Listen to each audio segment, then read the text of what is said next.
All right, can you hear me? Yeah. All right.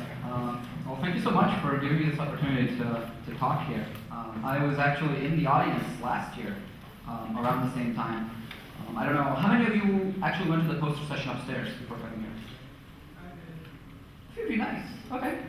So we held a poster session upstairs where a lot of grad students and postdocs from Stanford got to present their research just as part of the STEM poster series.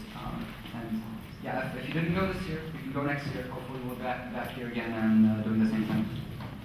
So, okay, what I'm going to talk about to you today is kind of three things. The first one is kind of, I was told to give general advice sort of on how to approach college in general, how to approach admissions, how to think about the next steps, and how to think about what you need to be doing at this stage in your academic lives.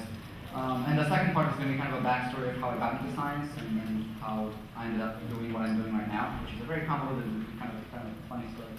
And the last part is actually talking about my research. So I look at kind of what the title hints at. I just look at how our brain interprets categories in the world, how it takes images from the world and actually creates these rich representations where I look at things and I see a table and I see a chair and I just see a bunch of colored dots. All right, so I'm going to start this by sort of kind of telling you the themes of this general advice, and the idea is I'm going to give you the conclusion first because you were most awake at the beginning of the talk. Okay, so the first one is, I don't know if you can see that, it says explore. So the whole point, you're all college students. You're supposed to explore and try to do as many things as you can. Try to try out as many things as you can. You think you like something, you think you maybe are not interested in something, but it might help you later, try it. You're marginally interested, you think you might not be good at it, try it. I'm not telling you this, maybe other people tell you this advice all the time. I'm telling you this because this is what I did, and every time I tried something that I thought it was going to go horrible, or I was scared of, but I thought it might be interesting, it worked out okay. Just in terms of learning something and feeling excited about something. So, explore the world that's in front of you. Like, you're here, you can take a lot of classes, you can do a lot of things, just make sure that you take advantage of it. Because it goes by so fast, and then you look back and you think, well, maybe I should have taken that extra thing. That's going to happen to you if you take more things, but you'll feel less of it. So, explore the world that you're in. Another thing to know, whenever you're doing anything in academia or outside of it, is look for opportunities, wherever they may be. If you, I don't know if you're the kind of person who maybe likes to search a little bit likes to search a lot for things that might interest you, or for careers going forward, or for classes, or for anything. But I can't overemphasize this. Try to look, leave no stone unturned. You never know where opportunity is going to come up. And this is kind of also my story. Like the way I've gone from stage to stage in my life and in research has been through this random walk where I took an opportunity when it presented itself, and it sort of worked out because I just took all of them and found one that I liked. So try to do that. And also, you're in an academic setting, and you should always sort of have a goal. You should always think about that summit. You should think about what's your sort of goal. What do you want to get out of this? Whether it's a class, whether it's your entire college career. Just think about what is your ultimate goal. And that will make your life easier, because once you have a goal, you can work hard to try to actually climb on top of that mountain. You can actually try to go towards that goal. And it's much easier if you know what your goal is and if you set a goal for yourself. Again, it might be obvious, but just think about all the times in your life where you actually wanted to do something really badly. And it helped you work harder. It helped you work harder and better just knowing that you have to achieve a specific goal that's somehow in front of you at some point. So sort of this is like these are the recurring themes of all the things that I'm going to talk about next in terms of how I got, I guess, here doing research in this country, in this room, which are all very, very sort of convoluted paths. So to start, I grew up in Romania, which is very far away. This is Europe. This is kind of at the end of Europe, all the way over here. And I grew up. I was, had longer hair back then when I was really little.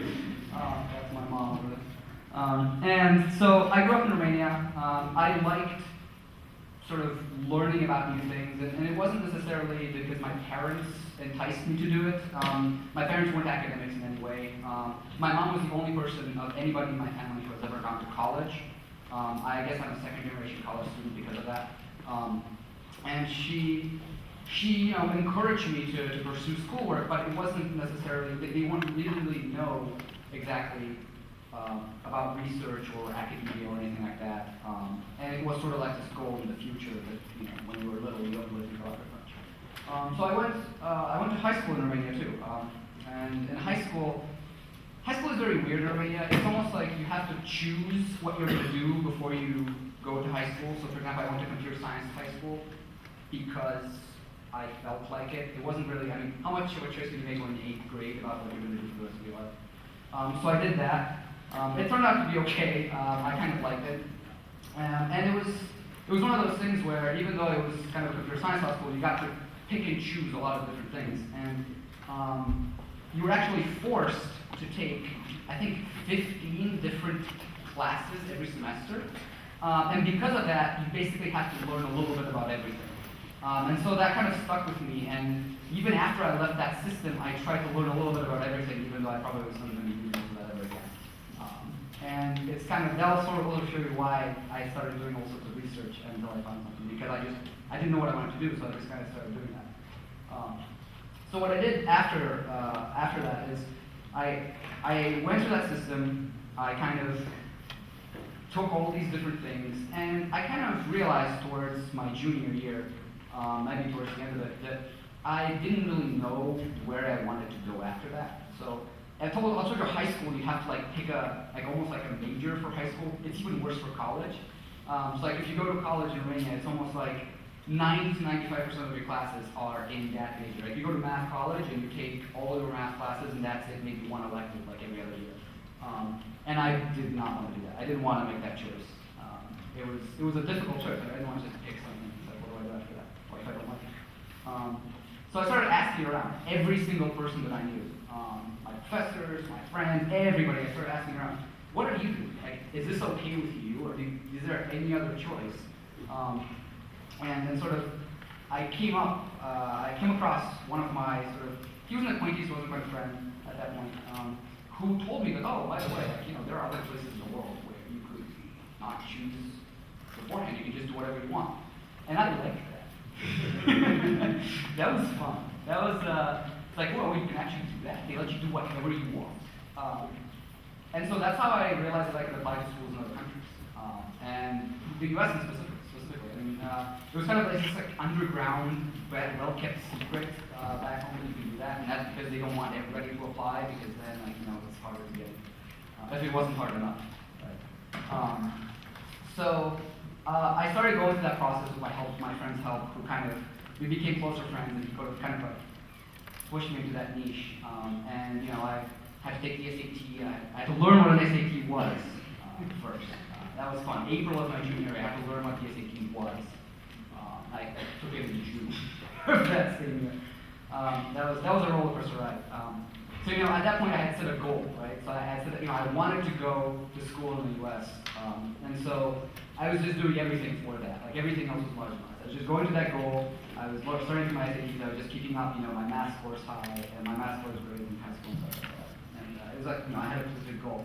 So before that, I just felt kind of lost. I was just going through the motions. So that really sparked I have this goal, I'm going to just go towards it. And so I ended up doing that, and it was kind of weird, right? Because there are so many schools you could apply to. The sort of the side to that is that my family was dirt poor when I was growing up. So to tell you how dirt poor I was, I got to college and I got a campus job being a secretary in the dean's office. My first semester paycheck was more than what my family gave me a year. So this is a minimum wage campus job I was working part-time. Right? So it's not even 4 figures that I got, right? So, applying to college in the US, you look and you see, how much is room and board, how much is tuition, and you're like, oh yeah, $50,000, we don't owe that between our entire family. So, I guess when I was applying to college, I was just basically looking at places that would give money to people, if they allow, there's a policy of leave bond. Like, if you're good enough to get in, they'll give you money, because otherwise there's no way, I get a document and actually pay for it. And so, this is sort of like, the lesson from that is that you need to know what you need to go forward. And for me, it was, I needed to go to a place that would give me money. I mean, I had zero money to give them. It's actually still surprising to this day that there are places to do that. I mean, I am very thankful for it. I just, it baffles me. Every time I stop and think about it, it's just baffles me that people do that. Here's $250,000 over school. So the whole point of that is that you have to figure out what your niche is. You have to figure out what you need to go for, and that's part of your goal, right? At that point, I figured I can only apply to these, N schools because those are the only schools I could ever get into because of this specific constraint. Now, that's not to say that if you don't have to ever think that I'm not good enough to get into school X. That's a different type of constraint. That's a self-imposed constraint. You should never put on yourself. This is more like a practical. I can only go to school X because I could. They'd give me a fellowship or scholarship or something. Maybe stuff like that. But it's good to know a lot about the places that you're thinking about. So I did that, and I applied, and I sort of I picked a very interesting school. So I was kept reading about these schools, and obviously I couldn't visit because I was halfway around the world with no money in my pocket. But I was, looking at things online and got the whole prospectus. And, it was funny because I was looking at some of them, and it's like I saw these pictures of people just like sitting around. And there's just so many people in one of those classes. It was just felt very defeating. I'm going to go and just like be one person in the crowd. So I actually applied. I applied mostly to liberal arts colleges. I don't know how much you know about those. They're places that really care about teaching, but they're also sort of very good about offering undergraduates research opportunities. So in a way, since there's no grad students there, the professors still do research, but you're kind of the semi-grad student who does work with them. So those places are kind of very different and special. I started learning this more and more as I actually got there. It's kind of like a fluke that I ended up what I did. So I applied to college, and I got into this wonderful school called Williams, which is on the, this is Romania, this is Williams. As you can see, it's about a quarter of the world apart from where I was. I had never left my country before. And I got on a plane and I left because it was kind of like, I had to take this opportunity. If I actually ended up in this spot, I had to do it.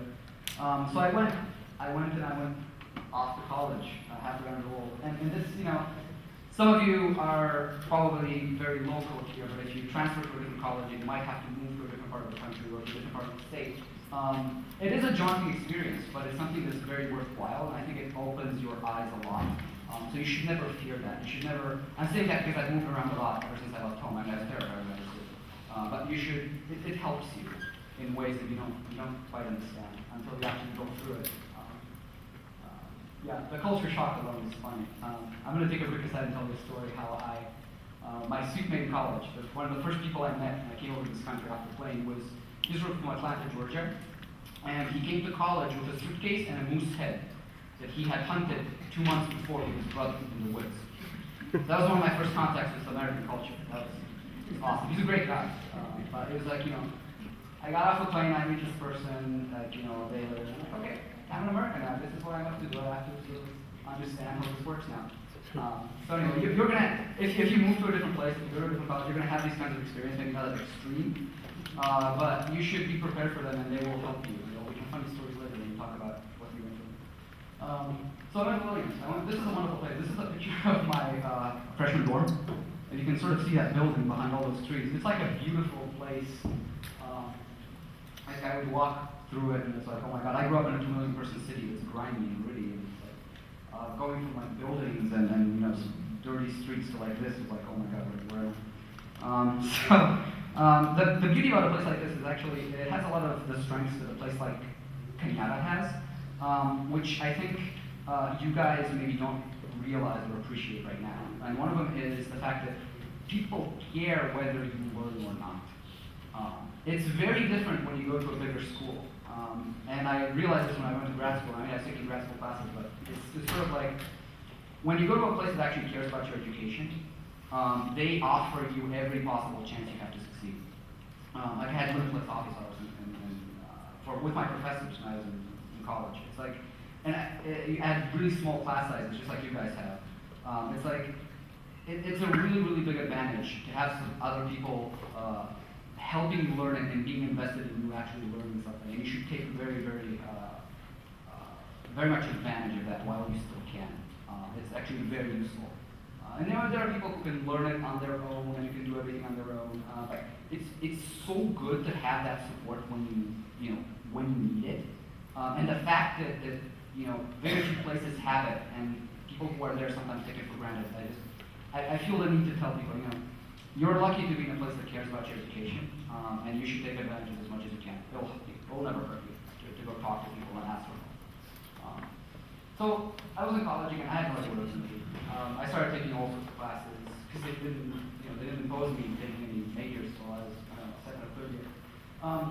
And I discovered something called research, which was really bizarre, right? So like my family didn't know anything about research. I didn't know anything about research. So what is research essentially? The whole gist of this is, and it was such a game-changing moment for me when I realized this, is that every single textbook you ever read, at one point was someone's research.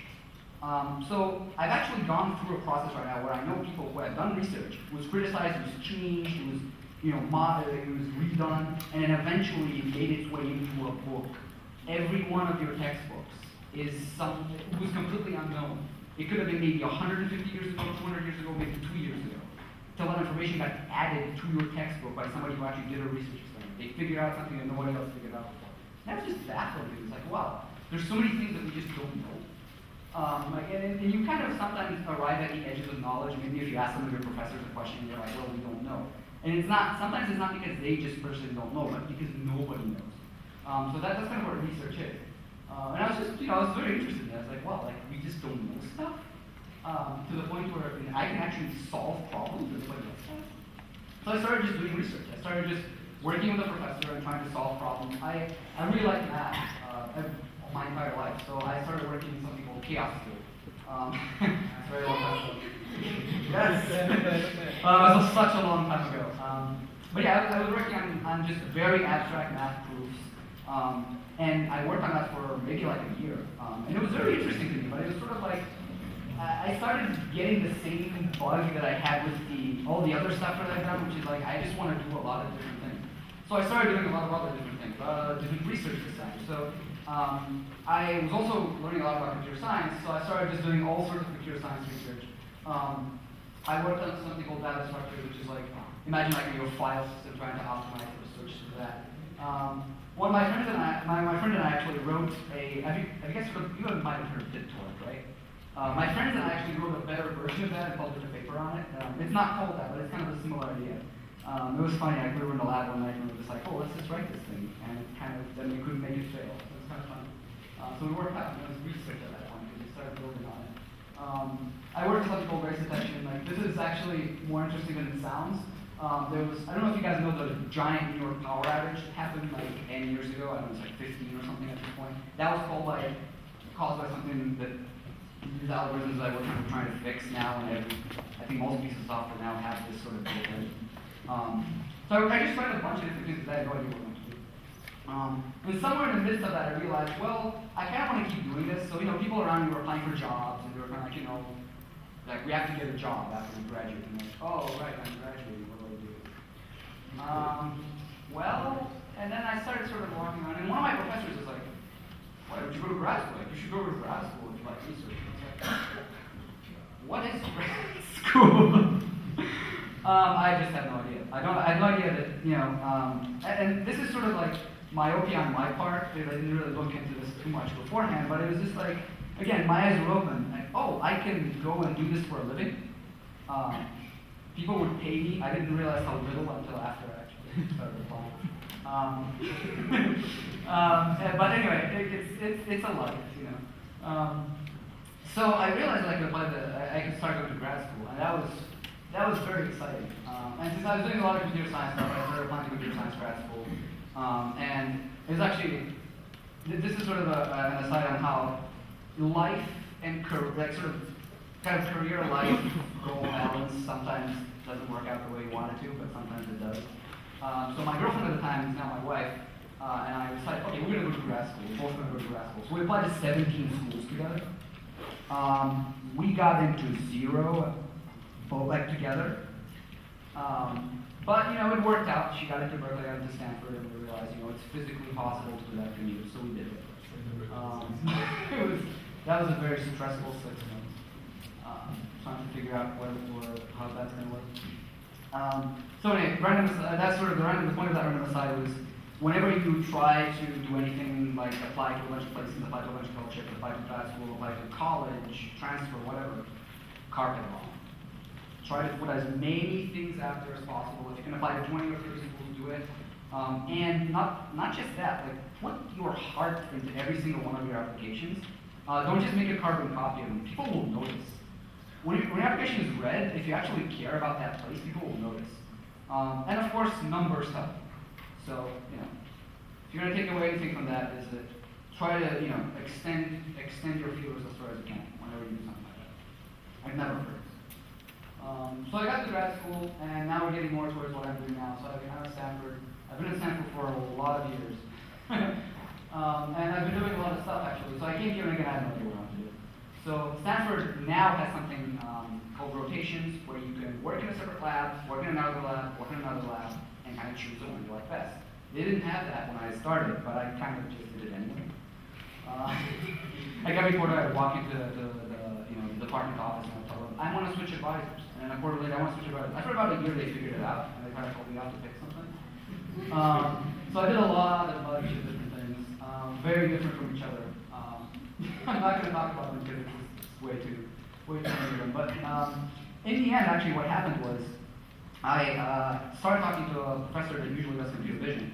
And kind of towards the end of us talking together and when trying to decide whether I want to work with her, she kind of stopped and mentioned, there's another part of my lab that actually I just started that is doing neuroscience. It's trying to figure out how the human brain solves vision, since we can't really do it very well with computer vision.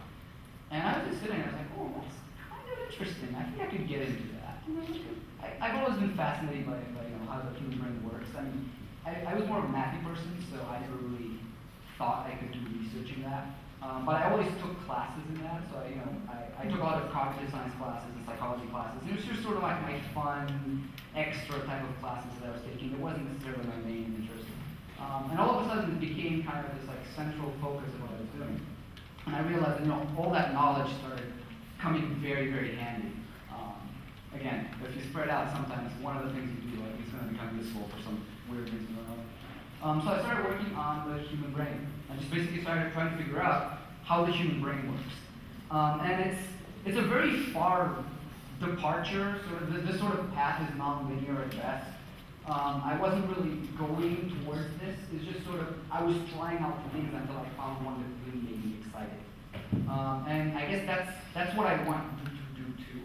And you should want that for yourself. You shouldn't just think, I want to do something because, this is something I'm good at, or this is something that I've done already, and then I shouldn't have to start something else over again. I think especially if you guys are so early in your academic career that you can try out a whole bunch of different things and then find the thing that you really like, because it will make everything else easier. It's, when we work on something, this is especially true for grad school, but it's sometimes true for college too. It's not the good parts that are the thing you should be thinking about. It's sort of like what happens when things are hard. So you should just find something that you like even when you have to work really hard to get it, and when it doesn't work the first time. So basically that's kind of, that's maybe more towards grad school oriented, but it's also very good for college, for you to try a bunch of things. You think you like something, but you think you'll be bad at it, try it anyway. You might like it, you might become better at it. That was true for me, and for some things I just did horrible. That was fine, but at least I tried it. Yeah. And if you try enough things, you'll end up finding what you like, or at least close to it. I don't know if I'm going to stay in this particular field. Now at least I'm in this field, who knows exactly what I'm going to do within it going forward. So I started working on the human brain, and it's sort of because the thing that really attracted me to this kind of work is that we kind of know very little about it. So if you think about all the unsolved problems, like this thing sits in our heads, and we do so many things that are just baffling if you start to think about how they're actually being done. I can look at all of you and just know that you're all chairs and just know, understand what you're wearing and see all these things. All this information is not even like, I don't even have to consciously think about it, it just kind of exists there and I can access it if I wanted to. And we have no idea how this works, so you know, this is kind of what I'm trying to figure out. So let's do like a little demo. I'm actually going to talk next. Next is going to be sort of like what some of my research is, and I'm actually going to talk about one of my first research projects, which is very near and dear to my heart because it's just so applicable to everything that we see in our daily lives. So okay, I'm going to put a picture on the screen, and I want all of you to yell as fast as you can what it is. Okay? Just look at it and maybe not yell. I say yell as fast, not as loud. As you can. Just yell what it is. Okay? Ready? Go. Dog. Awesome. Every single one of you said dog. Maybe there's somebody sometimes says like animal or a collie or something like that. It still works if there's only one person. If you all did it, I would have been in trouble. So the whole point of this is a dog, but it's also a bunch of other different things at the same time. But every single one of you said dog, right? So what does this actually mean? If you think about a hierarchy of how you can call this object, where as you go up from dog, it becomes more general, like animal, and living thing, natural object. And as you go lower, you think about, particular species, or maybe, this is my dog named Spot. Like it just becomes much more specific to this particular concept or category. It's really, really interesting how every single object that you see in the world is going to have a middle level that's not too specific, but not too general, that everybody's going to call things at this level. Like if I point to this, what is this? It's a table. Yeah, exactly. I mean, it's like, it's a piece of furniture. Here's another funny thing. There's a marked difference in the amount of time it takes you to recognize something that is a table versus a piece of furniture. And here's a really bizarre part. If I ask each and every one of you to walk around this room and point at chairs, you're going to be physically slower than if I ask you to walk around and point at furniture. Even though there's more furniture in this room than there are chairs. There's something about that particular level of categorization that's just very useful for the human cognitive process. And the other interesting thing is that we've known this for like 40 years, and there have been studies upon studies, thousands of studies, that have looked at how this affects things. Kids learn this faster, you're better at reading, you learn it better. It affects a lot of different things that you do in like fraction of a second type differences in things that you do. But nobody has any idea how or why the brain does this. So I was looking at these kinds of papers, I came in with more like a classical psychology type of knowledge to this, and I was like, well, this is an interesting problem, and I guess since I'm starting out, I need a problem to work on. I was talking to my advisor, and this kind of came up. It was kind of like this interesting idea of like looking at how these categories are represented in the brain. So we decided, let's try to figure this out, and with the knowledge that it might not ever work. It's been 40 years. Other people have tried to do this. And it's kind of interesting how you start with something like this and you figure out, we know this effect from behavior. We know that we do this in our daily lives. How does the brain do it? And most of the times, the answer is unknown. All right. So how do you do this? Let's take a little deeper and actually talk about the brain a little bit. This is kind of a cartoon to get everybody oriented. This is the front of your brain. This is where your eye would sit. This is the back of the brain. What happens to vision, so as information comes into your eye, which should be around here, it actually bypasses everything and goes all the way to the back of your head. Vision starts all the way to the back of your head. And then, as you go forward, things get more complicated. So all of this is vision, but then vision continues on both of these sides. There are other areas in the brain, so you probably know this, at least in sort of a ballpark way. There's areas to do sensation, to do movement, there's some audition stuff here. There's some stuff kind of all the way at the end here that interacts with memory and sort of semantics or meaning. The front is where you have decision making and all that kind of really high level processes that we like to that basically create most of the stuff that comes out of our mouth, both in terms of speech and other things. So the idea is that what I care about here, what I really wanted to answer was, what happens here? What happens when you first look at images? Is it true that when you have this kind of representation, does it take your entire brain to solve this problem? Is it that when you actually say the word dog, that's when that decision happens? Or does it have to do with the entire way you look at the world? And this is kind of the basic idea here. Where does this start? Where does you thinking about dog as opposed to animal or collie start? So I'm not going to go into this too much, but I just wanted to give you kind of an idea, sort of what my world looks like. These are all kind of cartoons of visual areas in the brain. And we don't really understand exactly what every part of the brain does. We just have hints. Some of these are sort of doing low-level processing, like edges and maybe texture, some color. There are some areas in your brain that care about objects more than others. There's some areas that care about faces and scenes and things like that. There's a lot of empty space in between because we just have no idea what they do. They just kind of respond to everything but nothing in particular. They obviously perform computation, but we don't know what it is. So this is sort of oriented to give you an idea of how, maybe what we do know, but how little we know about the actual instantiation of vision in the human brain. So this is sort of was kind of my world coming in. I had this idea, I had this sort of question I wanted to ask, and I knew kind of this about the brain, that there's this hierarchy of visual areas, and I need to focus here and see if I can find anything, or whether everything just happens up here and this doesn't matter that much, it just processes whatever it sees. So to do that, what I actually do is I use something called fMRI. So how many of you have actually been in a regular MRI machine? Wow, that's a lot. All right, well, the basic idea is the same. You just sit in the tube.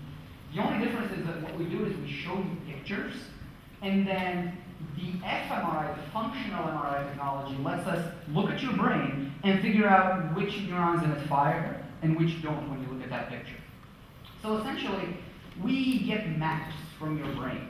We just get this sort of color-coded map, something like this, where red areas are going to be places where your brain lights up if you look at a picture of a dog. And other areas are going to not like it so much and become darker, or in this case blue, where it's not going to care about the cat that much. And this is essentially very difficult to interpret. If you look at this, this is a pretty high resolution. Actually, the thing that you get out is maybe a little bit coarser. But the whole idea here is that each one of these little points on your brain becomes kind of a data point into how you think about these things. And it's very difficult to interpret. It's very difficult to just look at it and figure it out, especially since you have to look at hundreds and hundreds of pictures to try to understand exactly what the brain does that's specific to a category as opposed to just a particular picture that I happen to choose and show you. We use humans for this, so there's a lot of neuroscience research that uses other animals and uses other modalities. We actually use people just like you and me. I've done this dozens of times, and still here. It doesn't hurt. It's not invasive at all. It's actually kind of fun. You have to fight not falling asleep. So the whole idea here is that we want to collect brain responses from people as they're going to look at these categories. We want to see what happens when your brain represents a dog versus when it represents a collie, or what happens when it represents a dog versus when it represents an animal, which are kind of different concepts. One of them includes the other, but they're sort of at different levels of this other. And the whole point was to try to figure out when these kinds of advantages for this middle level actually show up in the brain. Is it something that is just because your image looks a certain way that you can't tell with the naked eye? Or is it that all the way in the front of your head, your decision-making areas look at these representations and come up with a magical solution to it? So we get something like this, and then I'm also computer scientist by training, so I use a lot of machine learning and statistical learning algorithms to essentially make sense of this. I build models of this. I just try to understand what the distinctions are between one picture and another in terms of their brain representation. And that gives us information about what happens in the brain and where. So remember this picture I showed you with all the brain areas on it? Sort of this is like a side view of your brain. This is your eye, this is the back. And what I care about is mostly this area right here. So I want you to pay attention. I'm going to show you some figures of what some of our results. I want you to look here. In this case, this is zoomed in over here with these visual areas. And also pay attention in the front. So, all right. So what I'm showing you here is 3 pictures, corresponding to 3 levels. One of them is a very specific level, like collie and spot. The other one's kind of the very general one, if I show, animals, and then something that's kind of just right, the basic level is somewhere in the middle. And this shows just sort of how correlated the responses are in your brain to a particular way in which we can partition categories in the world. So, my saying dog versus my saying cat versus my saying shoe would fall somewhere in here. And then we try to look at where your brain likes that kind of representation. If I want to see where your dog says collie versus pug versus schnauzer or something else, then I look here. And then if I want to see what your brain really likes the difference between something like an animal and a plant, then I look something like here. So this is a kind of a scale that we're looking at. This is a low similarity over here, it's in blue, and high similarity is in red. So it's almost like a heat map. The redder you get, the better it is. And the cool thing is that really what we kind of found is that really these fine-grained distinctions, the information for them exists in the brain, but it's kind of just diffuse, and there's not much of it. This is not the level at which things really like to cluster together.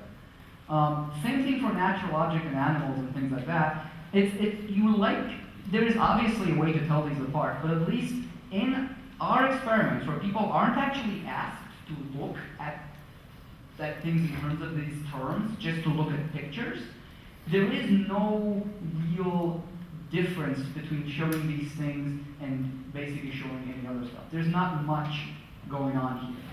The cool thing is that when you look at this middle level, all of a sudden all of this lights up. And it lights up not necessarily from the beginning, but here in this area that, if I showed you before, likes objects. We know that this area likes to process objects. We don't know what it does with them or how it processes them, but we know it likes them. It lights up more when I show you objects, such as that teapot, versus when I show you something else, like a face or a texture or just a bunch of random dots with nothing at all. And so here, what we found is that in this specific area and a little bit outside of it, we really start building these representations in our brain that care about this middle level of generality. And the cooler thing is that when you look in the front here, you don't really see much. So this really shows that what happens here, the way this distinction starts getting instantiated, are not necessarily having to do with very high-level processes. All of a sudden, your visual system starts putting things together in a way that helps you answer questions about the world in that way. It almost like constrains the way you think about the world because this is how processing happens. Like, this is completely automatic. You can't help this. People are not doing anything. They're just staring at pictures. They're not being told to do anything with them.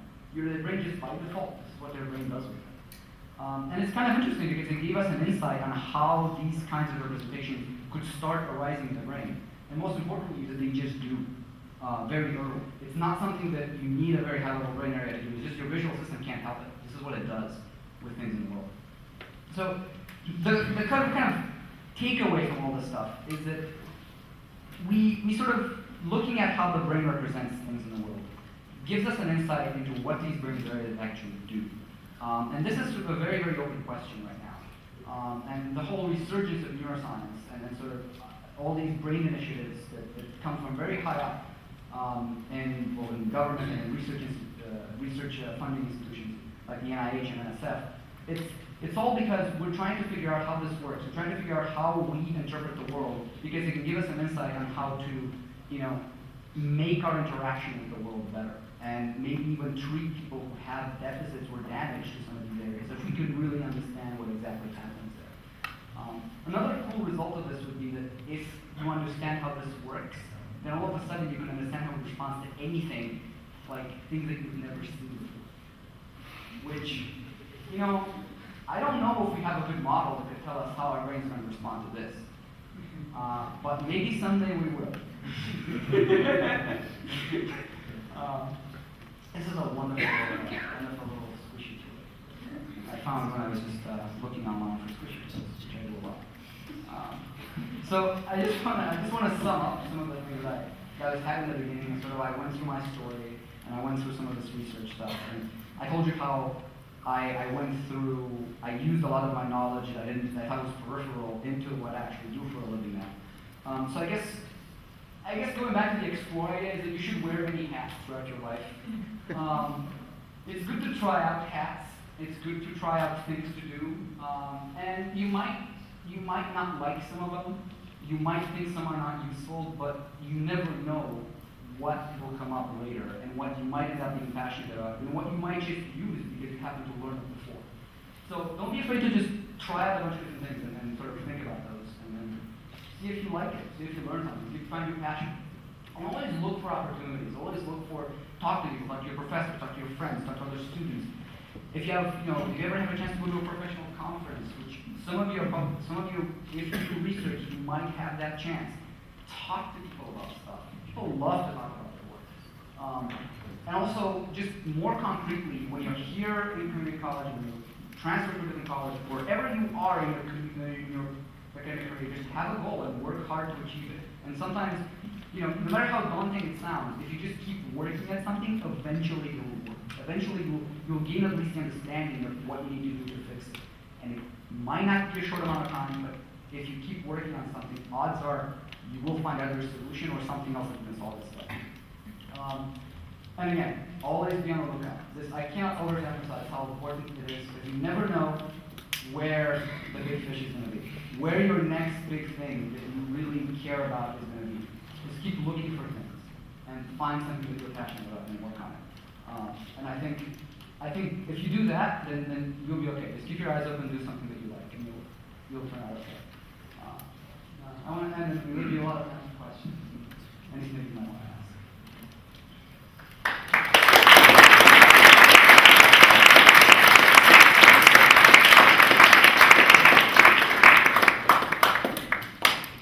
Question in the back. Yes. Yeah. All these fMRI scans, are they done on adults or children, or is there? I'm curious to know if there's a difference. So the question is whether these fMRI studies are done on adults or children. The stuff that we do in our lab are only adults. There are labs who study development, who study how certain brain areas change over development and how the representation of certain things change. I can tell you, for example, for something like faces, the areas in your brain that actually do face processing physically change in size from when you're younger to when you're older. That whole processing gets more mature. We don't really understand exactly what happens there. But I don't want to even give you the idea that we know what's going on. But we do know that those get bigger, and also it's correlated with how well people can perceive them. For what we do, we don't necessarily look at that. We do know that there's sort of like these visual areas that I was telling you about are pretty consistent, and they're found in younger children too. Maybe not too young, but kids can't really put them very young children. It's actually a very interesting question, right? So this kind of categorization, one interesting question that derives from that is this how learned is this? Right, how would this develop? And that's an amazing study to run, except you have to run a longitudinal study for maybe like at least a decade to be able to answer that and have almost full control over their visual experience and how they learn things. And that's a very difficult thing to do because you can't keep people in a box. Yeah.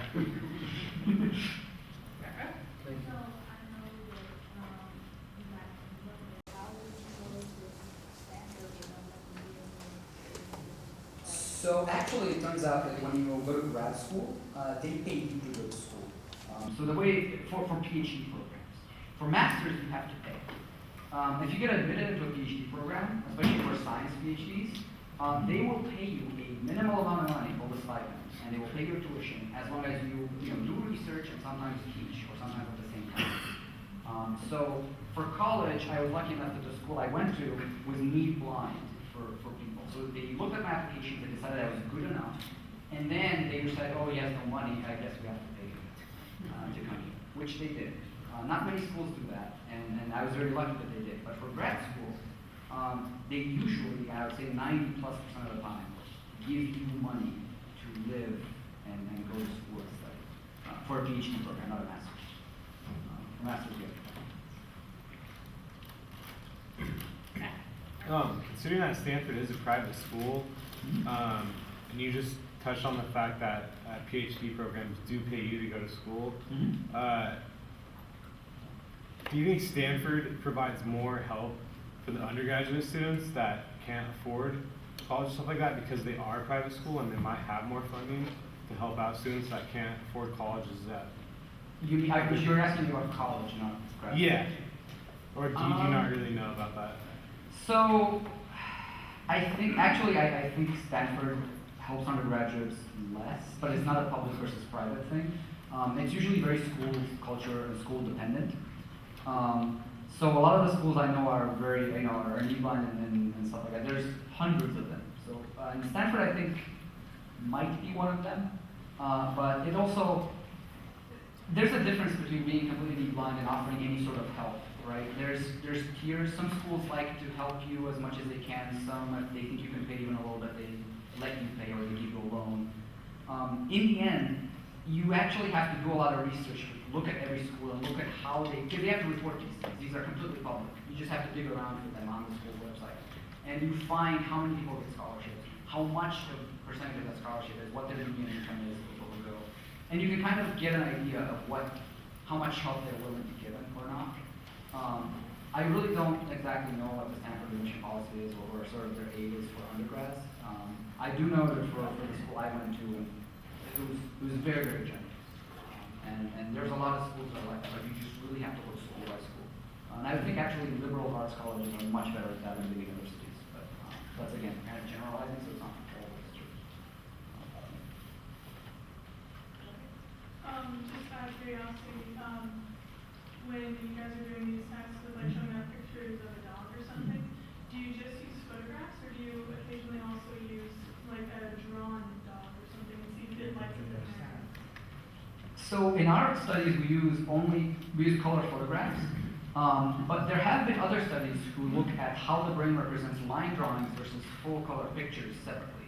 Most of the studies are done with scenes. So for example, imagine a scene like a beach and then you have an artist actually do the line drawing and you show it. It turns out that the representations are surprisingly similar.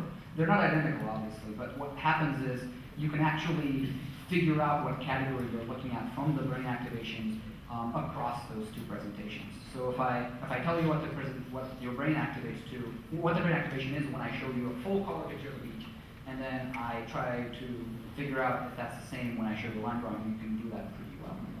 So there is, that kind of information is somewhat transferable. For objects, I'm not that sure. For that kind of stuff that we do, we haven't looked at that. So I'm not sure how much of this is due to contours or line drawings, how much of this effect is due to that. But that's a very interesting question. Could be a follow-up. Back with it.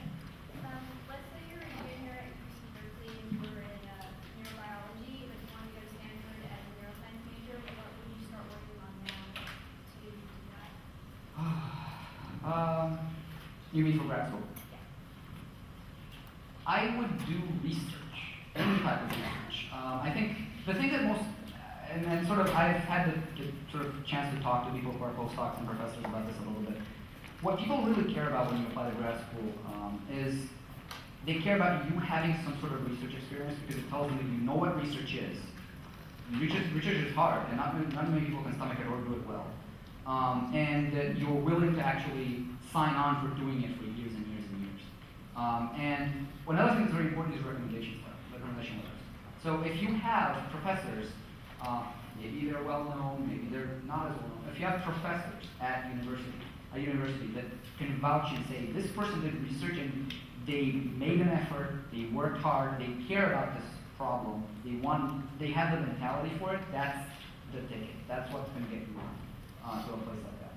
Marginally, you have to have a certain score or something. That more likely, those are usually cutoffs for most good schools, and sort of grades and stuff like that. But you need to show, if you have some sort of research experience, that's going to matter a lot. That would be my advice. There are people who get it without that. So I'm not saying it's a necessary condition, but it usually helps. And again, aside, you don't have to do research on the thing that you think you want to work on forever or for the next 10 years. Just do research in something that you think you like now. The whole point, and you'll change. I mean, I changed 4 or 5 times when I got to grad school. That's not the point. The point is to do research to show that you can do it. And you can figure out exactly what you want to do later. It's just about doing that. And you might not like it. Do you have any more questions? Yeah, another question. Okay, you were talking about doing visual processing with pictures. Yep. Have you done any research with text, like flashing letters? Text. I have not personally done research with text. There are areas in the brain that care about that. There's something called the visual word form area that actually cares if I flash words. It's not in the same area as No. what you're showing. It's actually, I had it on sort of a cartoon that I showed you. So kind of like here-ish. Okay. The whole idea is different modalities are going to activate and elicit representations in different parts. Text is also going to elicit sub-vocalization and sort of kind of like Broca's area type things all up there. Also, there is also the sort of the theory that everything that we do with these kinds of representations, past the fact that we, I say, when I actually say it's a dog, when you actually have to actively categorize or things like that, we have to retrieve that information. There's a lot of semantic integration happening all the way over here. So one hypothesis I could put forward is that if you do this kind of thing with text, which is when you do it with images, you might be able to see kind of a common ground here if you actually impose the task. But it's, I haven't done this experiment, so I can't tell you what the answer to that question is. Right. I can pose the question and I can think about it. I have not done that. Okay. Thank you. It is true that if you show text and stuff like that, you do get activation in this area because it's visual cortex, and sometimes it is a little more semantically relevant. But again, this particular question that I've asked, I don't think people have looked at with. Let's give Marius a big round of applause.